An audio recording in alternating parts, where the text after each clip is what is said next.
আটা দিয়েও যে এত সুন্দর মিষ্টি বানানো যায় তো আপনারা একবার না বানালে বিশ্বাস করতে পারবেন। আর খেতে কিন্তু দারুণ হয় মিষ্টিগুলো। নমস্কার বন্ধুরা, সুপ্রিয়া কিচেনে আবারও আপনাদের সবাইকে স্বাগত জানাই আরও একটা রেসিপিতে। বন্ধুরা, আজকে আটা দিয়ে দারুণ সাথে একটা মিষ্টি রেসিপি আপনাদের সাথে শেয়ার করব। আপনারা তো হয়তো ভাবছেন যে আটার মিষ্টি আবার কেমন লাগবে, কিন্তু বন্ধুরা সত্যি বলছি দারুণ হবে খেতে, আর খুবই কম সময় আর সামান্য কিছু উপকরণ দিয়ে কিন্তু বানানো যাবে। তো প্লিজ বন্ধুরা, আপনারা পুরো ভিডিওটা প্রথম থেকে শেষ পর্যন্ত দেখবেন, আশা করছি আপনাদের ভালো লাগবে।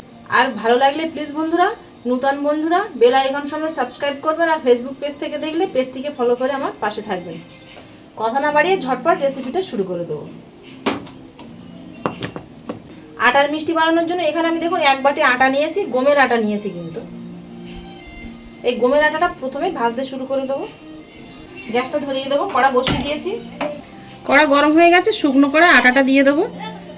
গ্যাসের ফ্লেমটা কিন্তু লোতে রাখবো, লোতে রেখে আটাটা আগে ভেজে নেব 2-4 মিনিট।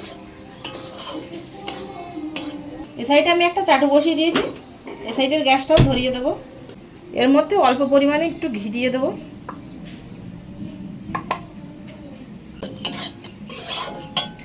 এখানে নিয়েছি কাজু বাদাম আর আমন্ড বাদাম 2 টুকরো করে নিয়েছি।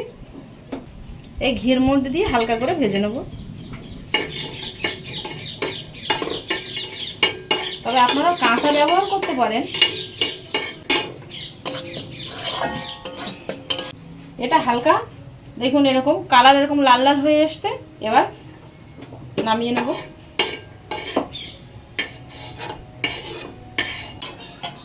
ঠান্ডা হলেই তারপরে গুঁড়ো করে নিয়ে আসবো। আটাটা ভেজে নিয়েছি, আটা থেকে একটা সুন্দর কিন্তু ভাজা ভাজা গন্ধ ছাড়ছে। আর লো ফ্লেমে 4-5 মিনিট ভেজে নিয়েছি। এবার এর মধ্যে অল্প অল্প করে ঘি দেবো, আর এইভাবে মেশাবো আর ভাজতে থাকবো, নাড়তে থাকবো। ঘিটা কিন্তু বেশিই লাগবে, পুরো ঘি দিয়েই কিন্তু এই ডোটা বানিয়ে নিতে হবে। এর মধ্যে কিন্তু আর অন্য কিছু ব্যবহার করা যাবে না। ঘি দিয়ে লো ফ্লেমে দেখুন ঠিক এরকম একটা ডোয়ের মতো বানিয়ে নিয়েছি। মিষ্টি বানানোর জন্য ডোটা রেডি হয়ে গেছে। এবার গ্যাসটা অফ করে দেবো। আলাদা পাত্রে নিয়েছি, হালকা কিন্তু গরম আছে। এর মধ্যে 1 বাটি গুঁড়ো চিনি দিয়ে দেবো। আর এখানে আমি বাড়িতেই এলাচ দানা গুঁড়ো করে নিয়েছি, এই এলাচ দানার গুঁড়ো দিয়ে দেবো। আর বাদামটা গুঁড়ো করে নিয়েছি, দেখুন একেবারে মিহি করে গুঁড়ো করে নিই, বেশ এরকম খচ্চি খচ্চি আছে। এই বাদামের গুঁড়োটা এর মধ্যে দিয়ে দেবো। আর নিয়েছি 1 বাটি গুঁড়ো দুধ, এই গুঁড়ো দুধটাও এর মধ্যে একবার দিয়ে দেবো। আর দিয়ে দেবো গালানো ঘি, ঘিটা একটু গরম করে নিয়েছি, গলে গেছে। এবার সব কিছু দিয়ে মাখিয়ে নেব।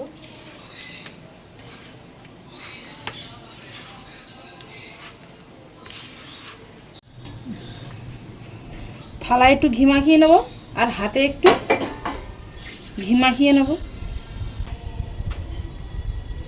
এবার এর থেকে ছোট ছোট করে এরকম করে কেটে নেব।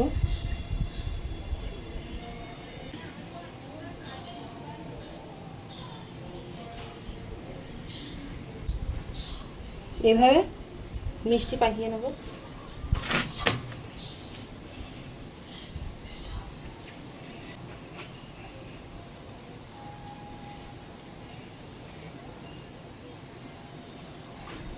মিষ্টিগুলো সব গোল পাকিয়ে নিয়েছে, দেখুন অনেকটা হয়েছে।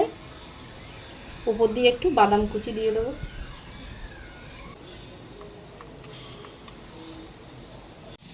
আটা দিয়ে এই মিষ্টিটা বানিয়ে কিন্তু আপনারা রেখে 1 থেকে 1.5 মাস খেতে পারবেন।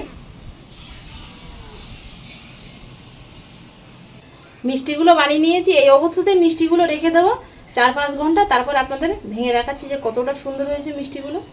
4-5 ঘন্টা হয়ে গেছে। 4-5 ঘন্টা পরে আপনাদের সামনে চলে আসলাম। এবার আপনাদের ভেঙে দেখাবো মিষ্টিগুলো কতটা সুন্দর হয়েছে।